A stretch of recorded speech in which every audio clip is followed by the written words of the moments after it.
Bien, alors, c'est une session ouverture des chakras, on va dire.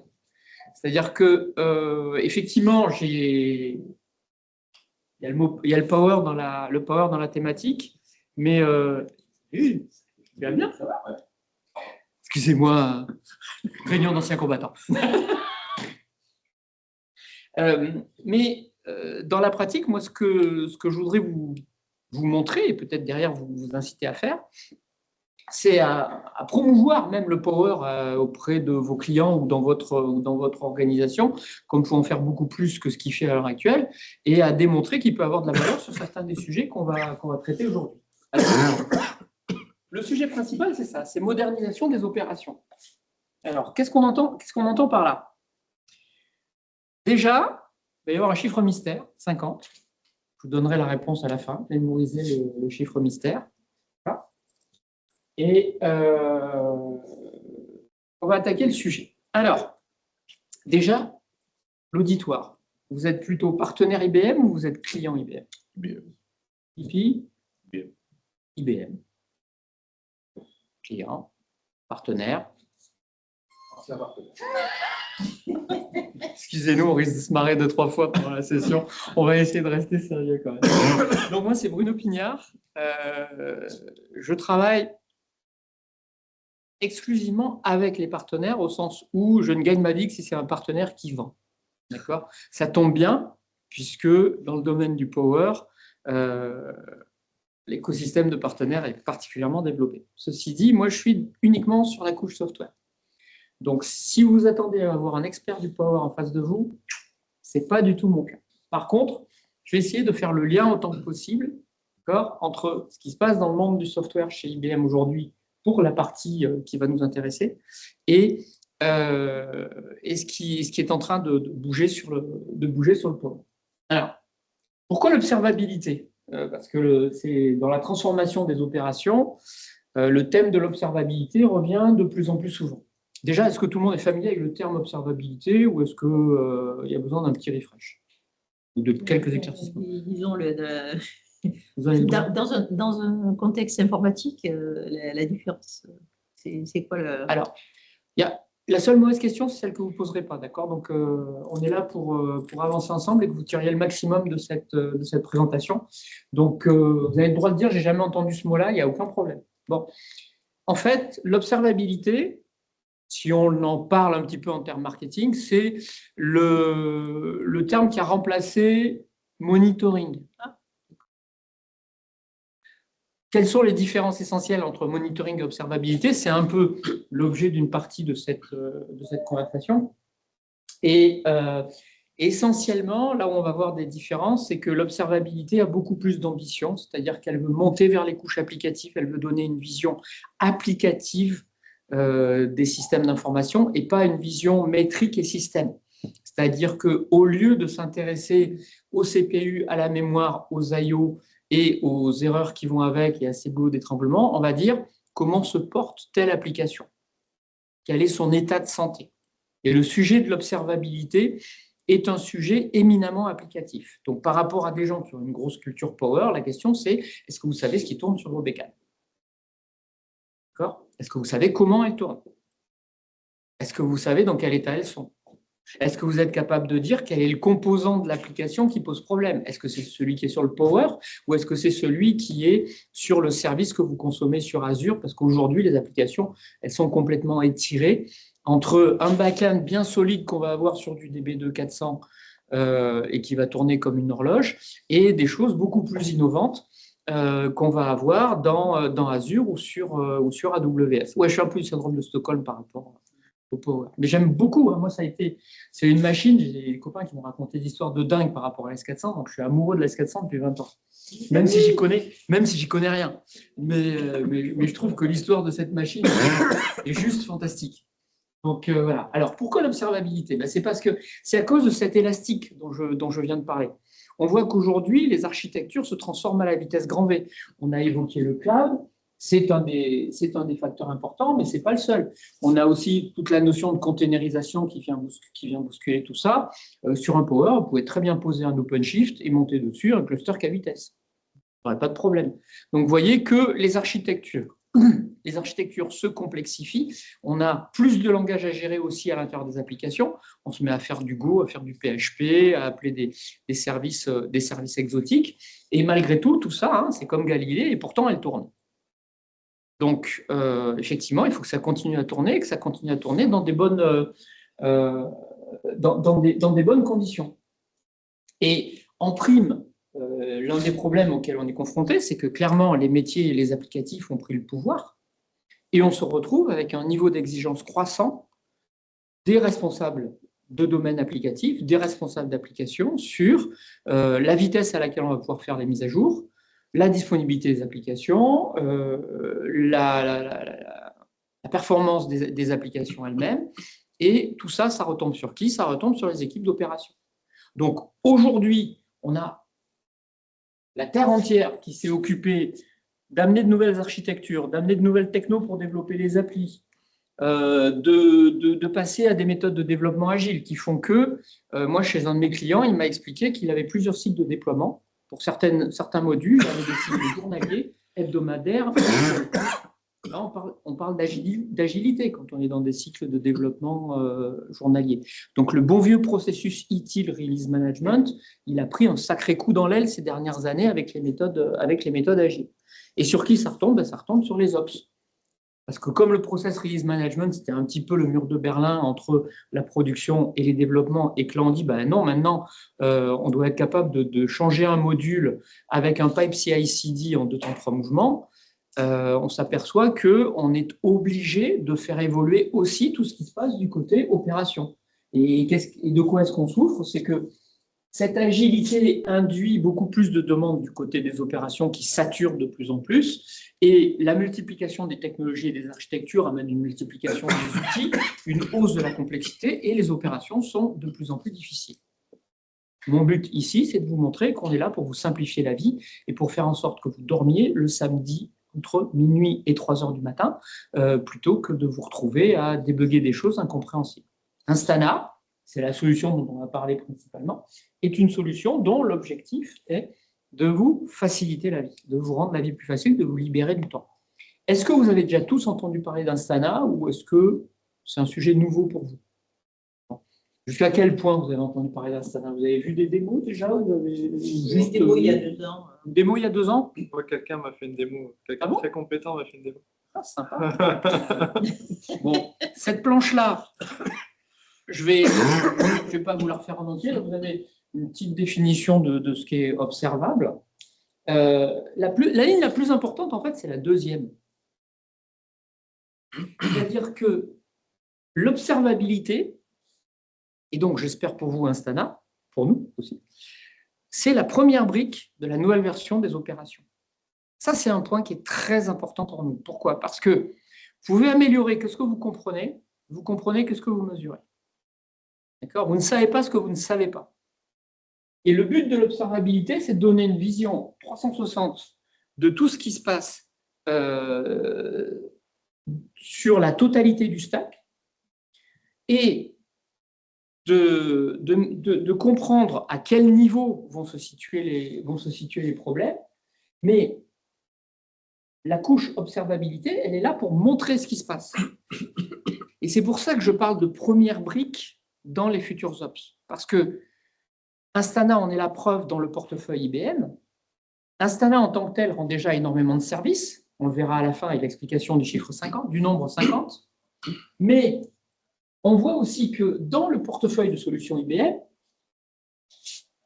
Instana est là pour alimenter d'autres solutions. Turbo, c'est la session suivante. Concert, la session de cet après-midi. Si vous restez dans cette salle, on ne se quitte plus. Donc là, on est en train de dire que toute la matière qui est produite par Instana, elle sort d'Instana pour aller enrichir les capacités d'un turbonomique ou pour aller enrichir les capacités d'un concert. Donc si vous avez des ops à transformer, mon conseil, commencez par la couche observabilité. Commencez d'abord par regarder ce qui se passe, par comprendre ce qui se passe, et puis à partir de là, vous allez construire votre chemin pour améliorer vos ops. Parce qu'en plus de ça, déjà avec Instana, vous allez obtenir un certain nombre de bénéfices. Je vous ai dit qu'Instana était là pour vous simplifier la vie. Ça démarre très très tôt dans le cycle de vie d'Instana chez vous. La première chose qu'IBM a voulu simplifier avec une solution comme Instana, c'est l'automatisation du déploiement d'Instana lui-même. Illustration. Lorsque vous êtes... Je vais vous basculer sur un environnement de démo en même temps. Là, la petite brique, elle a un problème. Là, c'est Instana qui l'a vu. Qu'est-ce que je vous montre? Là, je vous montre en fait une vision infrastructure d'Instana, c'est-à-dire toutes les bécanes sur lesquelles un agent Instana a été déployé. Okay, et ça, ce n'est pas forcément une grosse config. Donc, vous imaginez que si vous galérez déjà pour déployer ça, supposons que vous en ayez pas juste quelques dizaines, mais plusieurs centaines, voire même quelques milliers, votre projet de déploiement d'Instana, c'est déjà une galère en tant que tel. C'est pour ça qu'Instana vous simplifie la vie dès le déploiement. C'est-à-dire que le principe d'Instana, c'est que vous avez un back-end qui contient l'intelligence et des agents qui vont aller collecter l'information. Vous déployez un agent, soit sur une machine virtuelle, soit sur une LPAR, soit sur un worker node d'un K8S, vous avez besoin de déployer un agent. Cet agent, la première chose qu'il fait lorsqu'il est déployé sur cette bécane, c'est qu'il va aller regarder les signatures présentes. Qu'est-ce qui tourne sur cette machine? Et il va identifier toutes les technologies qui sont présentes. Alors là, vous n'avez pas forcément beaucoup. Si, bon, c'est trop petit, mais là, vous avez un agent Instana, une base MongoDB, des process et une application Spring Boot. Vous voyez, ça a été détecté tout seul comme un grand par Instana, qui derrière va aller chercher les lecteurs de log, les traceurs, qui vont lui permettre de commencer à faire de la remontée d'événements et de pousser tout ça vers le back-end pour faire de la corrélation et aboutir à de l'information intelligente et utilisable pour faire de l'incidentologie. Mais la première étape, c'est déjà de commencer à voir tout ce qu'il y a à voir. Et ensuite, on va parler corrélation. Donc, je reviens sur la présentation. La première chose qu'on vous simplifie, c'est le déploiement. La deuxième chose, c'est cette cartographie. Parce que ce n'est pas juste une cartographie avec des petits parallélépipèdes de rectangles là, qui sont posés les uns à côté des autres. Non. Ce que vous fait Instana, c'est qu'il va vous faire... Là, je bascule sur une application. Je vais retrouver ma bonne vieille RobotShop et je vais aller dans l'onglet Dependencies, qui est un de nos favoris. Les TGI, vous n'êtes pas perdus. Ça parle. Ça vous parle? RobotShop, je connais un peu. Voilà. OK. Ça, c'est la deuxième chose que va faire Instana. Une fois que vous l'avez posé quelque part, qu'il a fait son travail d'identification et de toutes les technologies qui sont présentes, il va aller regarder toutes les dépendances qu'il va y avoir, c'est-à-dire quel service cause avec quel service, et il va vous faire une topologie de votre application. Donc, ce que vous êtes en train de construire, ce n'est pas juste une cartographie statique de ce qui tourne chez vous. Alors, vous avez toutes les couches. Vous avez l'infrastructure, vous avez vos middleware et vous avez vos composants applicatifs. Donc, votre Power, il s'inscrit naturellement là-dedans. OK ? Et donc là, il va regarder quels sont les échanges qu'il y a entre tous ces composants. Et en fait, ici, lorsque vous avez du trafic, il vous affiche le nombre de calls, la latence moyenne, éventuellement les taux d'erreur. Moi, j'ai un taux d'erreur de 100%, ça ne doit pas franchement marcher entre les deux. Donc, vous vous retrouvez avec une topologie dynamique qui intègre la totalité de votre stack. Puisque si je vais là-haut, que je regarde le stack, il va me sortir la totalité des services qui tournent. Là, vous voyez, je suis sur l'infrastructure. Il se trouve que là, on est sur du K8S. Donc là, j'ai la structure de ce qui se passe à l'intérieur de mon cluster. Et, voilà, ouais, ça, il ne faut pas que je le fasse avec la tête tournée. Voilà, on va revenir ici. Dependencies. Je vais changer de lunettes, il va mettre ses lunettes de vieux. Voilà. Et revenir sur le compact layout. Et donc, dans mon stack, vous voyez, allez, il me redécouvre tout. Et donc là, j'ai mes composants applicatifs. Là, vous voyez, j'ai une base de données. Là, j'ai du HTTP.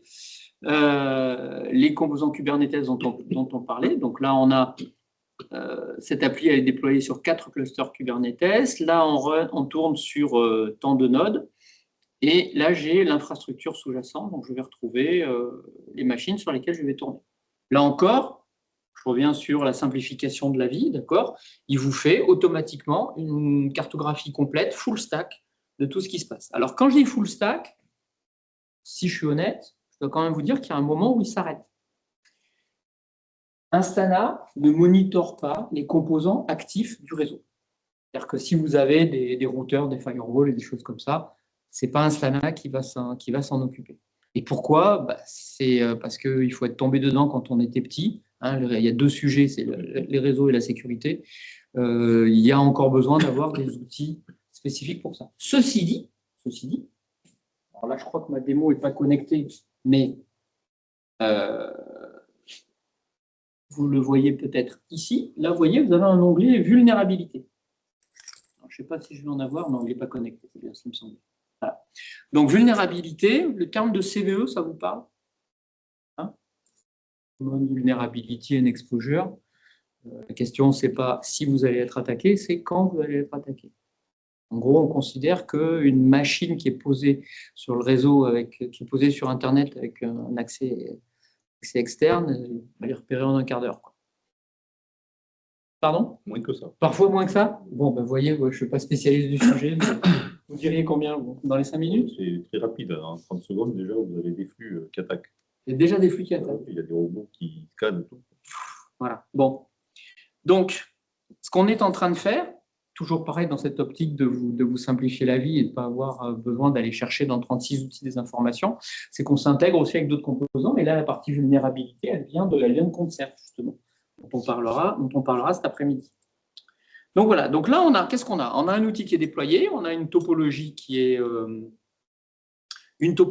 été identifiée.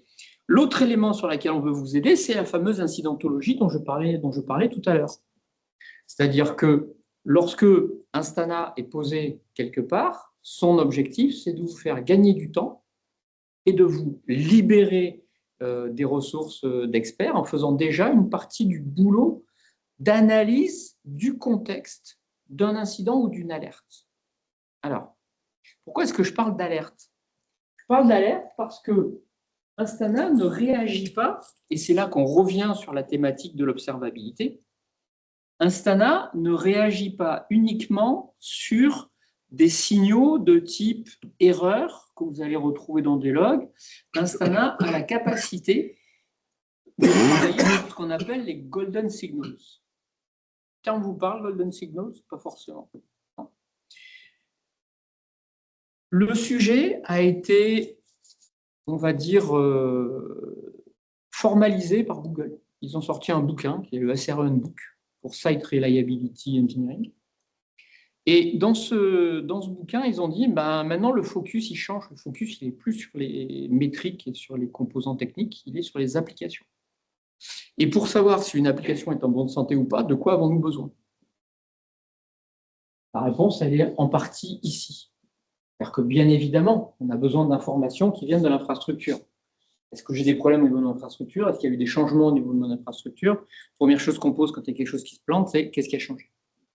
Donc effectivement, il faut qu'on maîtrise les changements. Ceci dit, quand on est sur des problèmes de goulot d'étranglement, des problèmes de charge, et que les utilisateurs d'une application commencent à râler parce que ça rame, pour faire court, il faut bien leur donner, il faut bien attaquer le problème par un autre angle et attaquer le problème par l'angle qui les concerne.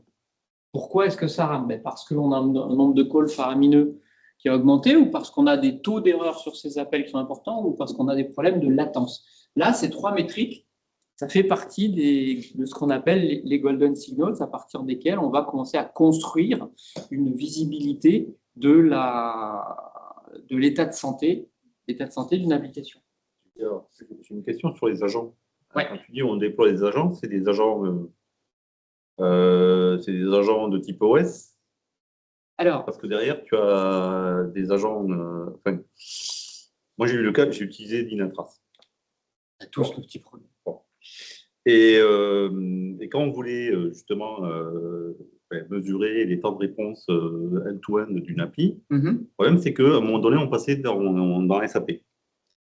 Et en fait, on n'avait pas de données dans SAP. On avait juste, je rentre à tel moment, je sors, c'est à tel moment. Sauf qu'à l'intérieur, nous, on sait qu'il se passe plein de choses. Donc, et comme on n'avait pas l'agent spécialisé pour SAP, parce qu'il est très cher, je dis n'importe. Voilà. Et donc, du coup, ça t'obligeait d'aller dans l'appli pour regarder exactement ce qui se passait. Ouais. Alors, cette question de à quel niveau travaille l'agent, c'est une question qui est cruciale parce qu'effectivement, je parlais d'observabilité, de visibilité totale et de transparence totale. Il y a des moments où il faut être capable de rentrer dans les applicatifs. Alors, lorsque c'est du C et que tout est compilé, on sait qu'on peut activer certaines traces. Lorsque c'est du Java, on sait qu'on va configurer le niveau de tracing qu'on va avoir. Lorsque c'est un progiciel, on est beaucoup plus embêté parce qu'on dépend de ce que l'éditeur du progiciel accepte d'exposer. On a le même problème que tous les autres là-dessus. On ne peut pas voir des choses applicatives si l'éditeur n'accepte pas de nous les montrer. Donc, on est tous soumis au même problème. Même problème. Donc, nous aussi, on a monté des agents dont le but du jeu est de se connecter sur les outils de monitoring interne de SAP et d'arriver à intégrer dans la constellation que je présentais tout à l'heure la partie qui vient de SAP.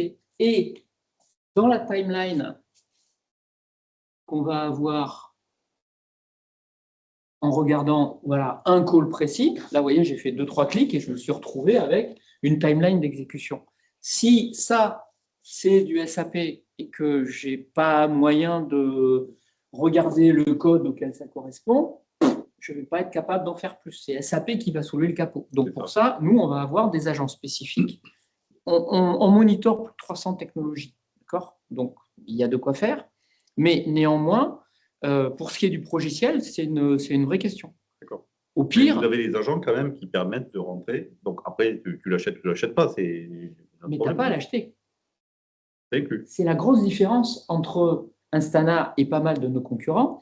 Là, on vient de sortir une propale, on est à un tiers de la proposition de Dynatrace. Oui, c'est très cher, Dynatrace. Mais oui, et ça nous donne des occasions de win-back fantastiques. Pourquoi ? Parce que là, ce client-là, il nous dit ouais, moi je veux bien, mais je n'ai pas pu déployer Dynatrace partout, c'est trop cher pour moi. Oui, donc, il l'a mis sur quelques applications critiques, mais il a une charge de travail, c'est mon discours du début, une charge de travail pour ses équipes qui correspond à 80 ou 85% de son parc, et sur lequel aujourd'hui il est à poil. Il a ses bonnes vieilles métriques, pour reprendre ce que je disais tout à l'heure, et pas plus. Nous, ce qu'on lui dit, c'est que, je vais montrer un truc très simple, si je reviens sur la partie infrastructure que je vous montrais tout à l'heure, l'unité de compte IBM, allez mon chéri, l'unité de compte IBM, c'est le cube que j'ai montré tout à l'heure. Il peut y avoir 3 personnes ou 50 personnes qui sont intéressées par ce cube, on s'en fout, on ne fait pas payer plus cher. Il peut y avoir 3 technos ou 50 technos qui tournent dans ce cube, on s'en fout, on ne fait pas payer plus cher. Nous, ce qu'on fait payer, c'est un agent par cube, le MVS, le Managed Virtual Server. Ça peut être une machine virtuelle, ça peut être un LPAR, ça peut être un worker node lorsqu'on est sur Kubernetes.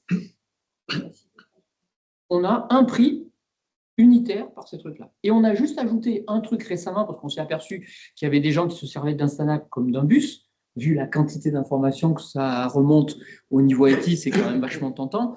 Et donc, je crois que sur un agent standard applicatif, la limite, elle est à 300 et quelques gigas par mois. Ça en fait du trafic. Ouais. Et si c'est un agent infra, parce qu'on a 2 types d'agents, l'agent infra coûtant la moitié du prix de l'agent applicatif, d'accord ? C'est le essential, c'est l'infra, on appelle ça les IQM autrefois, et maintenant le standard, on appelle ça les APM. Enfin, les APM, on appelle ça le standard, et c'est lui qui a la couche applicative. Il y a un peu moins de débit lorsque c'est de l'infra, c'est normal. Une machine qui balance que des métriques est nettement moins verbose qu'un code avec des traces Java dans tous les sens. Donc, c'est logique. Mais si on ne dépasse pas cette policy de fair use, comme on dit, on ne facture rien de plus. Donc, ça veut dire que votre usage d'Instana ne viendra jamais gréver votre budget. Et si vous maîtrisez à peu près la croissance, la taille de la vitesse de croissance de votre part, vous savez combien Instana va vous coûter. Il n'est pas cher, il est prédictible. Je ne dis pas qu'il fait tout ce que fait Dynatrace, parce que Dynatrace, ils ont 10 ans de plus que nous. Donc, il y a des vieilles technos, on parlait de .NET Core tout à l'heure, il y a des vieilles technos sur lesquelles il est évident que Dynatrace sera meilleur que nous. Encore que du RPG, à mon avis, ils n'en font pas plus que nous à ce stade. Bien d'accord. Voilà. Donc, autant qu'on soit bon sur nos technos quand même. Donc, RPG, je vais... Pour un outil IBM, je vais creuser le sujet. Et donc, sur des vieilles technos, ils seront peut-être un peu meilleurs que nous. Mais le but du jeu, c'est de faire économiser du temps à une équipe de prod qui va avoir un paquet de techno à monitorer, quoi. Donc, si on n'arrive pas à être présent sur 100% du périmètre, les bénéfices qu'il va y avoir sur tout le reste du périmètre vont quand même être significatifs. Donc, cette logique, cette question de l'agent, elle est critique pour nous parce qu'elle conditionne le succès de notre déploiement. Donc là, on ne s'est pas raté sur le modèle de pricing. Donc, je reviens à mes moutons. On va, grâce à ce que je vous ai montré tout à l'heure, collecter le contexte complet qu'il y a autour soit d'une erreur ou d'un incident. Alors, pourquoi j'ai dit erreur ou incident? Je reviens sur ma démo et sur la partie applicative. Je vais y arriver. Attention. Pour le shot. Je ne change pas une équipe qui gagne. Voilà. Quand on dit contexte, ça veut dire que là, toutes ces informations-là, pour l'ensemble des composants qui sont impliqués dans un incident, on est capable de toutes les rassembler et d'aller créer un ticket dans votre Zendesk ou dans votre ServiceNow ou via les API REST vers le système que vous avez et qui vous sert pour votre ticketing. Et on est même capable,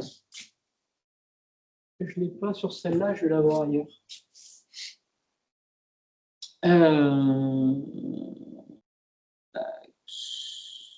Prendre un bout, voilà, là je pars en analyse, je rentre dans un service, je vais m'intéresser à quelque chose où il y a du rouge à côté, je me dis tiens, il y a un problème.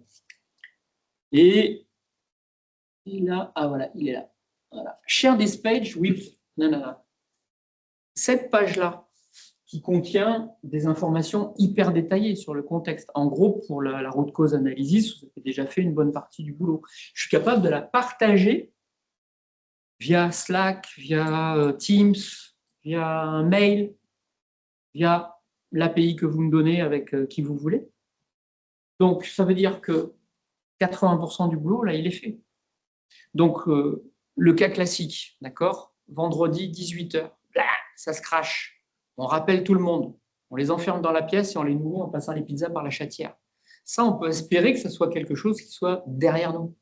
Dans la mesure où, là, vous allez avoir l'essentiel des informations dont vous aurez besoin. Vous aurez toutes les couches qui seront impliquées par rapport à un call, par rapport à des métriques techniques, la partie IQM dont je parlais tout à l'heure, ou par rapport à des métriques applicatives, c'est-à-dire les golden signals qu'on évoquait. Et donc, on va accélérer de façon significative la résolution des incidents.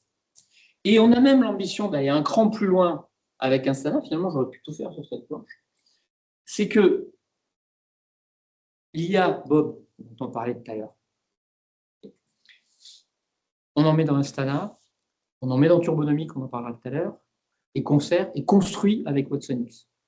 Donc, là, vous avez un cas d'usage d'IA qui marche. Parce que le gros problème de l'IA à l'heure actuelle, c'est il est où le ROI des cas d'usage, hein, mes petits camarades vous le diront. Si vous voulez faire des choses intéressantes, commencez à vous dire comment est-ce que je vais pouvoir évaluer le ROI du use case que je suis en train de traiter avec mon IA. C'est un vrai challenge. Bon, ben là, pendant toute la matinée, toutes les présentations que je vais faire, ce sont des cas où effectivement on va gagner du temps, on va gagner en finesse, on va gagner en précision grâce à l'IA. Pourquoi? Parce que comme vous avez la totalité du contexte, vous avez la topologie, vous croisez tout ça, ça vous donne la capacité avec des agents, donc là on fait de l'agentique, Ce n'est pas juste de l'IA générative où on va générer du texte. Vous avez la possibilité avec ces agents de dire bah, ça, c'est un problème que je connais, voilà comment il se résout, il faudrait exécuter tel script. Ah, bah, ce script, tu l'as déjà écrit, et ben, je vais lui passer les paramètres qui vont bien. D'accord ? Donc, ça, c'est la partie la plus innovante. Là, je suis désolé, il fait froid. Ça, c'est du service. Ce garçon. Sinon, je sortais, j'allais chercher moi. Voilà. Et en plus, vous allez voir, c'est super chaud. Ça vient du Cachemire. Et donc, on travaille à l'heure actuelle sur cette partie-là, sur cette partie innovation, qui est la capacité à aller jusqu'à la résolution d'incidents. Donc, ça veut dire, à minima, ce qu'on est capable de faire, lorsque le problème est correctement analysé, et je ne dis pas qu'on le fait dans 100% des cas aujourd'hui, on va être capable de dire, voilà la séquence ordonnée d'actions qu'il faut mener pour résoudre ce problème-là. OK ? Bon. Et tout ça, bien sûr, pour le monde hybride dans lequel on est. Vous avez vu la topologie que je vous ai montrée, on a parlé de la structure des applications. Donc, que vous soyez on-premise, que vous soyez dans le cloud, que vous soyez sur du Power ou que vous soyez sur du Wintel, il n'y a pas de problème, on vous fait du bout en bout. Parce qu'il y a besoin de faire le bout en bout. L'utilisateur, lui, pour avoir ses temps de réponse, il a bien besoin de passer par toutes les couches et vous avez bien besoin de lui dire c'est telle couche qui pose problème. Donc, le bout en bout va vous aider dans le... que permet Instana, va vous aider dans la résolution du problème. Alors, plus spécifiquement sur le Power, qu'est-ce qu'on est capable de faire ? On est capable de récupérer des informations à partir de la HMC, d'accord ? Informations de performance, de ça tourne bien, voilà. On a des agents natifs pour tous les OS qui tournent aujourd'hui sur une machine, sur un Power, et on a des agents applicatifs. Donc, les agents applicatifs, ça va vous permettre, par exemple, vous savez que le Power, c'est la meilleure machine base de données de la Terre. Vous voulez faire tourner de l'Oracle ou du Postgre, il n'y a pas de meilleure machine que le Power pour le faire. Ce n'est pas vous qui allez me dire le contraire. Okay ? Bon, on a des agents qui vont aller sniffer de l'Oracle, qui vont aller sniffer du Postgre, qui vont aller sniffer des choses qui se passent dans vos clusters Kubernetes. On va être capable de gérer aussi les middleware, le bon vieux WebSphere, le nouveau Liberty qu'on embarque à l'intérieur de K8s, etc., etc. Et, dernière nouveauté, l'IA. Alors, sur l'IA, c'est assez bluffant, parce que je trouve que là, j'espère que je suis sur la bonne démo. La question qu'on va voir tous les deux, là. Ouais. Pour SAP, tu as un sniffer Sapada Alors, oui, j'ai une autre presse dans laquelle, oui, on avait listé tout ce qu'on pouvait faire avec SAP. On sait se brancher sur le monitoring SAP. D'accord. Donc, ça, on sait le faire. Et je vous retrouverai...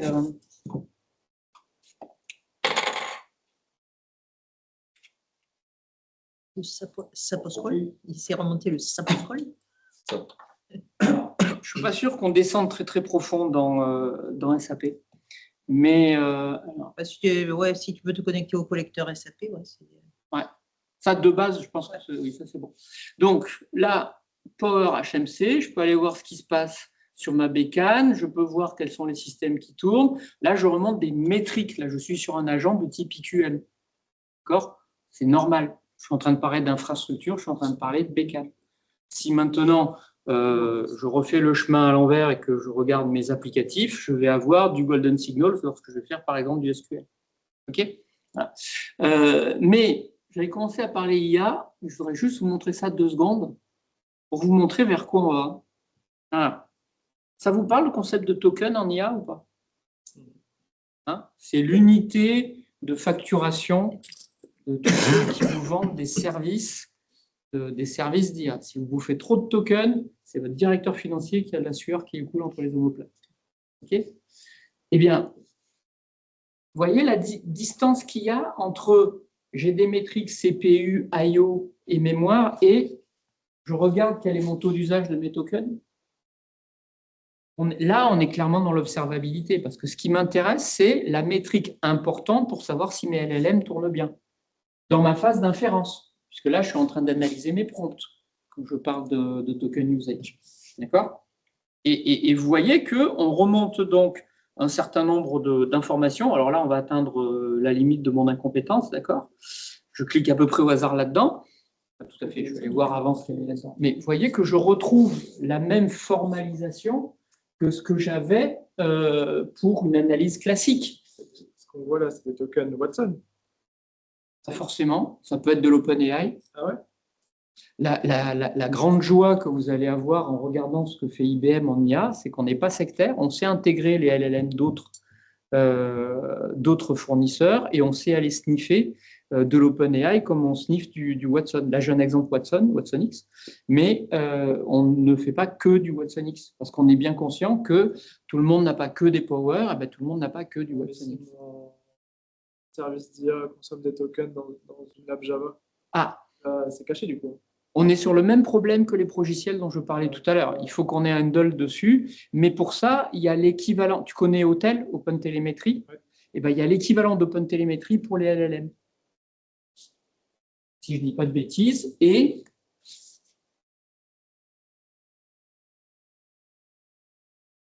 à l'intérieur donc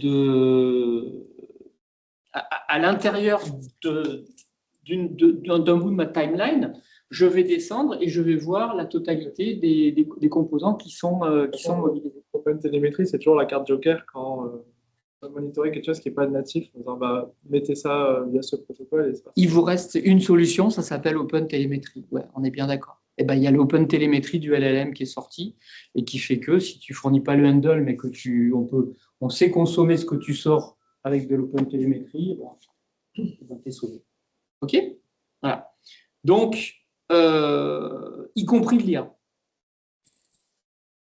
Un truc qui va être très important pour nous, et ça rejoint le sujet qu'on avait tout à l'heure sur Dynatrace, c'est que, étant donné qu'il y ait 3 personnes ou 50 personnes qui tournent, qui vont utiliser ton Installa, pour toi, ça ne fera pas de différence en termes de facturation.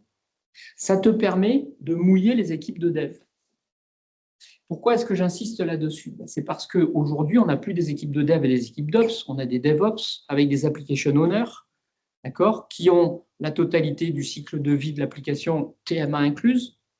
Okay, donc, ça veut dire que désormais, il faut que les devs et les ops puissent se parler autour d'un outil unique. C'est l'ambition d'Instana, d'accord, et parler également aux gens de l'infra, d'où l'importance d'être capable d'intégrer le Power dans cette logique. Et en ce qui concerne la partie cycle de vie des applications, ce qu'on veut faire, nous, c'est du shift-left testing. Ça parle à tout le monde, le terme ou pas? C'est-à-dire qu'on veut pousser Instana à être utilisé le plus tôt possible dans le cycle de test des applications. Comme il est facile à appréhender, comme il peut s'intégrer avec des pipelines CI/CD et donc intégrer dans les pipelines CI/CD des messages qui vont être utiles pour dire là, attention, tel test il s'est planté et voilà pourquoi il s'est planté. On retrouve le discours que j'avais tout à l'heure sur le fait de dire tout le contexte qu'Instana a repéré, il va pouvoir être remonté. D'accord ? Voilà. Et dans l'autre sens, attention, on a déployé tel nouveau module à tel endroit, un change. Et les changes, c'est important, on le verra aussi quand on parlera de concert. Prévient d'un change. Techniquement, c'est déjà un pipeline CI/CD qui met en prod. Alors, il y a des. Instana que là, ça a changé de version. Alors, oui, je crois qu'il y a des alertes qui sont. Il y a une API ouverte ou ping? Ouais. Je crois que c'est ça. Il y a un système d'API qui permet de dire à Instana, là, on en vient de déployer ça, et donc à partir de là, Instana dispose de l'info, et donc il va pouvoir l'utiliser ou la distribuer. Sur le back-end, je lui dis, sur cet agent-là, il y a une nouvelle version, enfin, sur la machine que monitor l'agent, cet applicatif-là a changé. C'est un agent qui vient sniffer un pipe CI/CD, et c'est l'agent qui va remonter au back-end l'information qu'il y a eu un changement. C'est un agent qui vient... Qui est présent. Machine de CI/CD, je dois mettre un agent. Alors, je pense. Oui, je pense. Et la deuxième chose, c'est que la cible sur laquelle va être déployé un nouveau composant, puisqu'on a un agent dessus, le nouveau déploiement va être repéré par Instana. Et donc, il va être enregistré comme événement. Et on a dans les représentations qu'on a dans les applications perspectives. Tu as dit qu'il n'y avait pas de mauvaise question. Si je prends un cas concret, j'éteins mon serveur Tomcat parce que je vais monter de version mon applicatif et je le reboot. Il va déjà repérer que tu l'as de version 1.2 à 1.3. Comment Instana sait ça? Alors ça, je ne saurais pas répondre à cette question, mais à mon avis, si tu as une intégration, avec un, si tu as une intégration avec un pipe CI/CD, ce que tu vas repérer, c'est que dans ton pipe CI/CD, tu as eu un événement, on va déployer la version 1.2.3. Parce que là, du coup, sur les graphes, on voit les temps de réponse. J'aimerais bien que sur le graphe, on me dise à tel jour, il y a une nouvelle version. Parce que oui, si je vois que ça augmente à partir de c'est ce que je m'apprêtais à vous montrer. Dans la partie infrastructure issue and change, ici, là, là j'ai une alerte, c'est pas un changement. Il y a un picto. Ah oui, j'avais dit que si je faisais comme ça, j'y arriverais pas. Il y a un truc avec du violet. Attends, je vais enlever online, offline, c'est ce que j'en ai.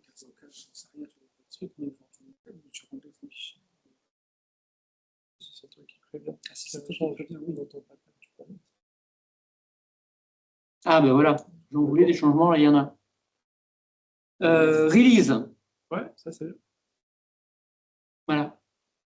Je demanderai à Elodie comment on fait alors, il faut regarder cette partie. Il faut regarder, ouais. Là, il faut que j'aille chercher, il faut que je fasse appel à un ami. Ouais. Je t'avoue que je ne suis pas à ce niveau de finesse dans. Ça, c'est bien, ça permet de gérer les rollbacks si on a besoin. Quoi. Si on voit que les erreurs viennent à partir bien sûr. J'ai un picto release. La réponse au problème. Le vendredi, là, je fais un retour arrière. Le premier truc, c'est qu'est-ce qui a changé? C'est la première question à chaque fois. Ouais, bien sûr. Ouais. Là, tu as le détail du change. Tu sais que c'est tel composant.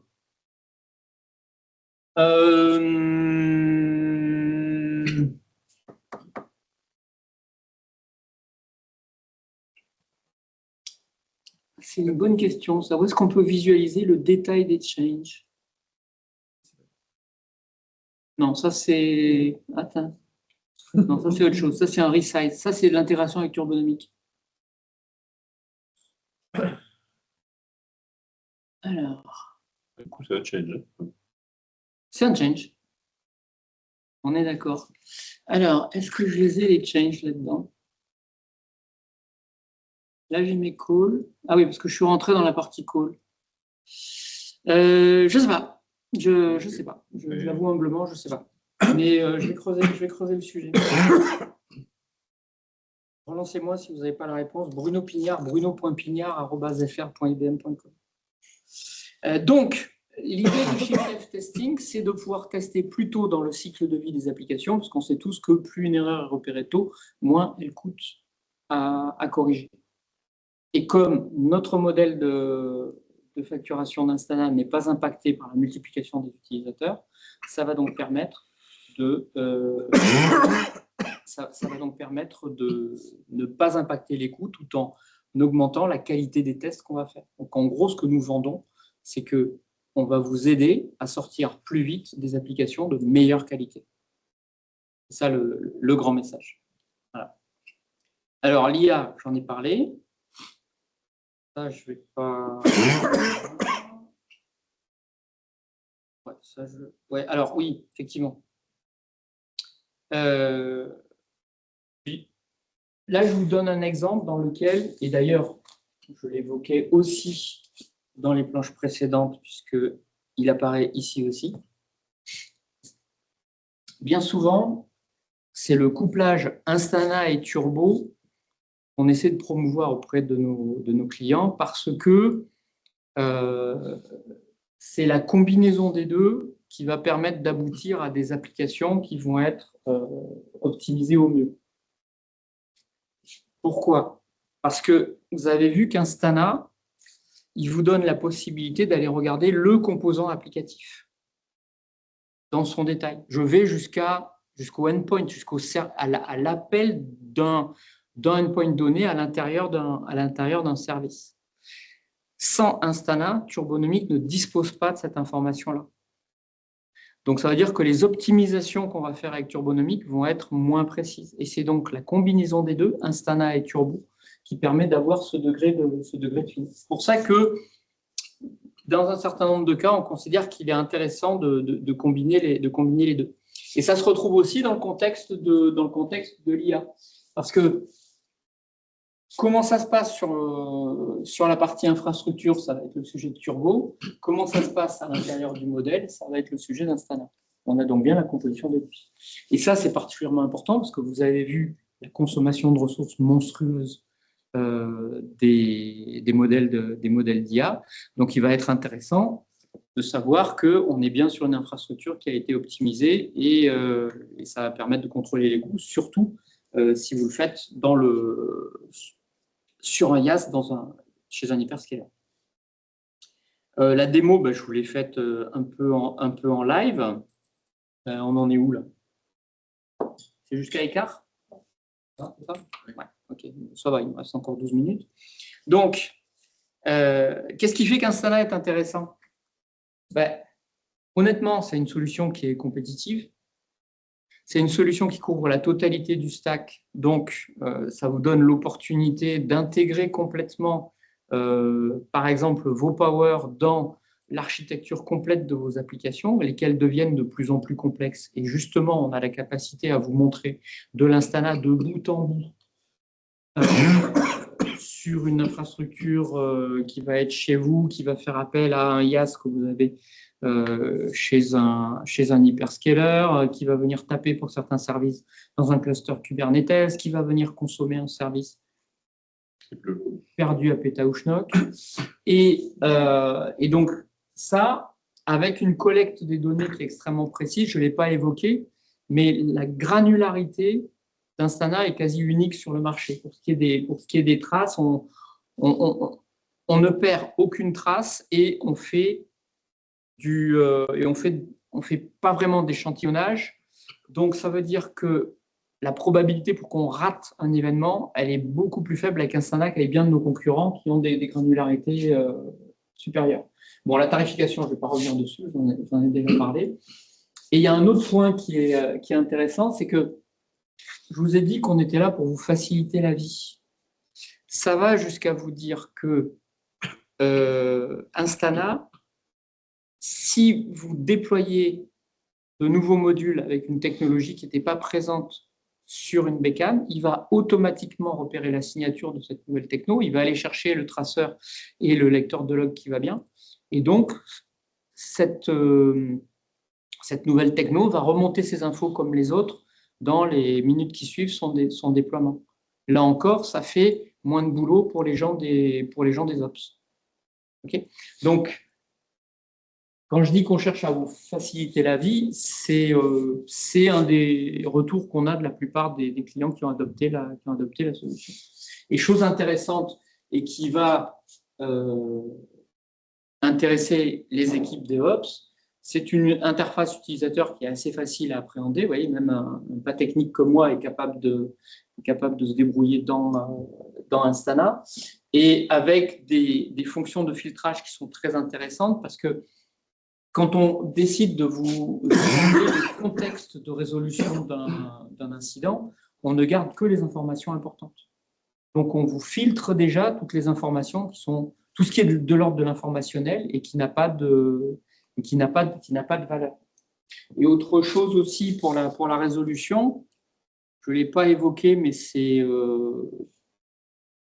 important également. Quand on travaille sur une application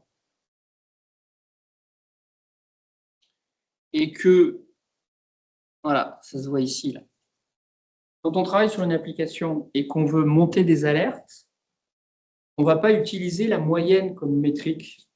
On ne va pas utiliser même pas les écarts à la moyenne pour remonter des informations. On va faire des choses un peu plus fines que ça, parce que la moyenne, c'est une grandeur qui vous dit, essayez avec votre compagne ou compagnon ce soir, la tête dans l'hydrogène liquide, les pieds dans le four, en moyenne, la température du corps est correcte. pas certain que votre buddy soit d'accord avec cette idée-là. Essayez, vous allez voir, le chat non plus ne va pas apprécier. Bon. Donc ça veut dire que la moyenne sans les écarts-types, ça n'a pas beaucoup de sens. Bah, c'est pour ça qu'on n'utilise pas la moyenne, ni même la moyenne avec les écarts-types. On utilise les percentiles. Lorsqu'on veut monter des smart alertes pour qu'elles soient efficaces, ce que c'est qu'une smart alert chez nous, c'est c'est un moyen de repérer qu'il y a quelque chose qui déconne dans un signal et de décider de lancer une alerte sur le sujet. On va le faire avec une règle de gestion qui va ressembler à peu près à ça. Sur les 30 dernières minutes, pendant à 4 reprises, on a été dans le 95, au-dessus ou en dessous, en fonction de la métrique, du 95e percentile. On va utiliser les percentiles, c'est-à-dire que ça va permettre de régler l'agressivité des alertes. Si on est relativement bas dans les percentiles, ça va passer son temps à dire attention ça déconne, attention ça déconne, attention ça déconne. Si on monte relativement haut, si on monte beaucoup plus haut, on va être beaucoup plus discriminant. Donc ça veut dire qu'on va régler comme ça le degré d'alerting, la fréquence d'alerting et la sensibilité de l'alerting qu'on va faire. Ça aussi, c'est quelque chose qui est fait pour vous aider de manière à ce que vous ne soyez pas noyé de messages d'alerte, parce que Pierre et le loup, à force de crier au loup, finalement, plus personne ne se mobilise. Ça, c'est des petites choses qui sont un peu subtiles lorsqu'on déploie Instana. Ce sont les réglages fins qu'on va faire sur une application. Et on sait monitorer autre chose que RobotJob. De manière à ce que vous ayez le bon niveau d'alerting. Et c'est dans les alertes que vous allez préciser que le résultat de l'alerte avec tels éléments de contexte, ça va partir dans votre Zendesk, votre ServiceNow ou par mail vers telle équipe de support, parce que comme vous avez le tag du sujet de l'incident, vous savez vers qui vous devez router votre problème. Mais on sait corriger après. Si on sait que ce type d'alerte, on sait qu'il faut que, je sais pas, qu'on rajoute... on sait déclencher des scripts. C'est déclenché. Et ce qui est intéressant, c'est que on ne sait pas uniquement déclencher des scripts que nous, on aura écrits. C'est-à-dire que si vous avez des handbooks, si vous avez de l'Ansible qui tourne, ou si vous avez d'autres scripts qui sont déjà prêts pour gérer ce genre de problème et qui attendent juste les 3 paramètres qui vont bien, on va être capable de déclencher ces scripts-là. Le gros avantage, c'est que ça vous permet dedans de mettre des contrôles qui vont s'assurer que Instana ne fait pas n'importe quoi et qui vont peut-être lever une alerte s'il y a quelque chose qui n'est pas correct. Pour ça, tu peux le faire de façon autonome avec Instana. Ou alors, si tu es couplé avec Turbonomic, alors, si tu dis à Turbonomic de le faire parce que... Tu peux le faire aussi, et tu peux aussi... dans Concert, on a une solution qui est maintenant au cœur de Concert, qui s'appelle Concert Workflow. Historiquement, c'est une boîte qui s'appelait Pliant, qu'on a racheté, et qui est en gros la pierre de Rosette de l'IT. Ça s'est parlé avec à peu près n'importe quelle solution d'IT automation. Et ça s'est déclenché des workflows et orchestré des workflows, y compris avec des intervenants externes. Donc, on a tous les niveaux qui vont bien, parce qu'après, on ne veut pas se mettre non plus en concurrence avec Ansible AAP, qui aujourd'hui est une des solutions leader du marché. Mais très clairement, on a la capacité de définir grâce à l'IA quels sont les sujets quels sont les incidents qu'on va être capable de résoudre. On va dire ça, je sais faire et voilà comment ça se résout. Et derrière, on sait soit donner la liste d'actions, soit avec de l'agentique déclencher des actions. Et notre finalité aujourd'hui, ça va être de pousser à fond ce sujet de la remédiation, de l'auto-remédiation, remédiation automatisée. Important pour nous. Alors, les 50 du début. Voilà la réponse. Le temps moyen pour détecter un incident, le MTTD, le temps moyen de résolution. On a régulièrement des clients qui nous disent « ouais, non, on y va 2 fois plus vite ». Les développeurs on est sur un chiffre de 20% de temps libéré parce qu'ils passent moins de temps à tester, hein, parce que Instana leur apporte directement les informations dont ils ont besoin lorsqu'il y a des bugs qui leur sont remontés. Donc, on libère du temps des gens de la prod et aujourd'hui, ils sont en surchauffe, donc on ne fera pas sauter des jobs. On va plutôt, au contraire, leur permettre de faire des choses intelligentes. Et les développeurs, on va aussi les aider à mieux développer. Donc le 50, c'était 50% de réduction du MTTD, 50% de réduction du MTTR. Voilà, je vous ai à peu près tout dit.